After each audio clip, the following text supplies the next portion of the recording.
میرے بھائیو، قرآن حکیم ہمارے محبوب صلی اللہ علیہ وآلہ وسلم کا واحد معجزہ ہے جس کی بنیاد پہ ہم نبی علیہ السلام کے لیے نبوت کلیم کرتے ہیں۔ ویسے تو آپ کے ٹینجیبل فارم میں فزیکل فینومینا آف نیچر کو توڑنے والے، قانون قدرت کو توڑنے والے کتنے حصی معجزات بخاری مسلم میں رپورٹ ہوئے ہیں۔ میں نے 4 لیکچرز ریکارڈ کرائے ہیں اس کے اوپر، مسئلہ 131A B C D، لیکن دعوی نبوت جس معجزے کے اوپر ہے وہ یہ کتاب ہے۔ کیوں؟ آپ علیہ السلام کی نبوت قیامت تک کے لیے تھی، آپ کا معجزہ بھی ایسا ہونا چاہیے تھا جو قیامت تک کے لیے آپ دکھا سکیں۔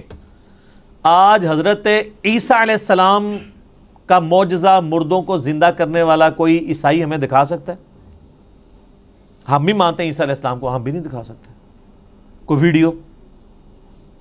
کوئی یہودی حضرت موسیٰ علیہ السلام کے عصا کو دوبارہ آج اژدہا بنا کے دکھا سکتا ہے؟ ہم بھی نہیں دکھا سکتے۔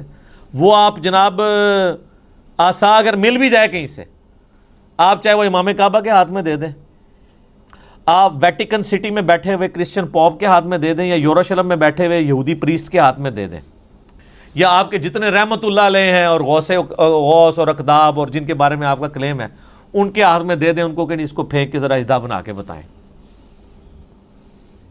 نہیں بنا سکتے۔ وہ حضرت موسیٰ کے ہاتھ تک ہی معجزہ تھا، لیکن یہ وہ کتاب ہے جو نبی علیہ السلام کے پاس معجزہ، صحابہ کے پاس معجزہ، تابعین، تبع تابعین، قیامت تک آنے والے آخری انسان کے لیے بھی معجزہ ہے، مسلمان نہیں، انسان کے لیے بھی، اور ہر زمانے کے ٹیسٹ پہ پورا اترتا ہے۔ اسپیسیفکلی تو یہ پورا اترا اس ٹیسٹ میں کہ عرب کے لوگ اپنے آپ کو اتنا بڑا فصیح اللسان سمجھتے تھے کہ وہ ادر دین جو نان عرب ہیں، عربیوں کے علاوہ جو لوگ ہیں، ان کو وہ کہتے تھے یہ اجمی ہیں، گونگے، یہ بول نہیں سکتے۔ اور یہ حقیقت ہے کہ عربی لوگوں کی فساد اتنی تھی کہ وہ عام گفتگو بھی شاعری کے انداز میں کر لیتے تھے فی الودی۔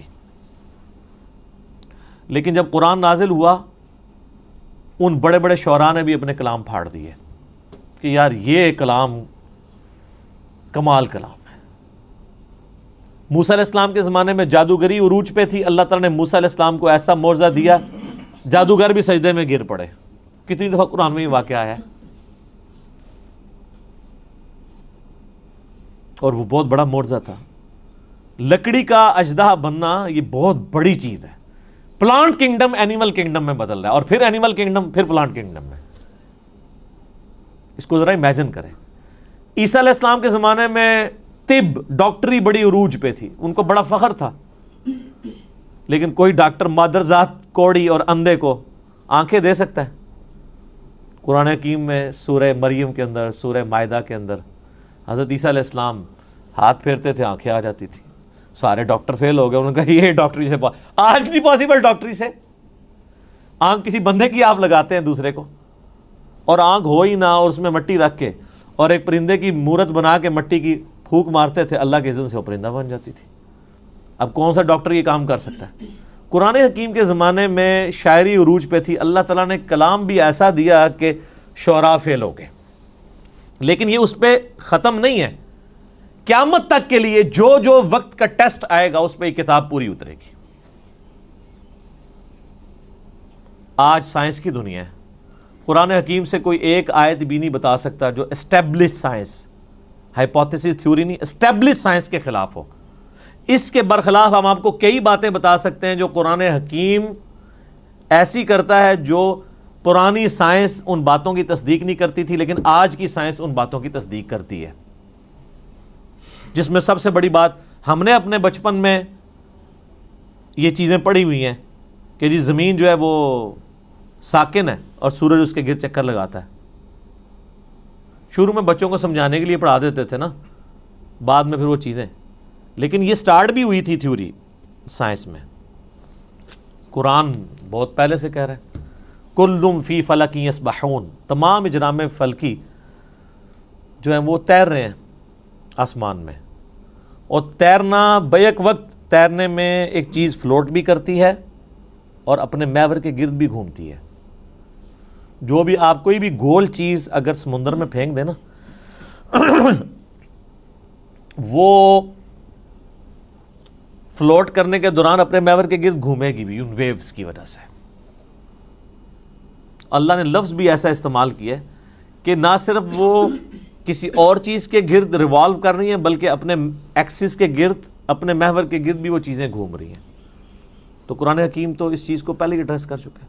اس حوالے سے آپ ایک میرا کلپ بھی ہے Quran and modern versus modern science, وہ آپ دیکھ لیں. ڈاکٹر ذاکر نائک کا بھی ایک ویڈیو ہے پرانی، پھر انہوں نے دوبارہ سے ریکارڈ کرائی تھی، وہ بھی آپ دیکھ لیں.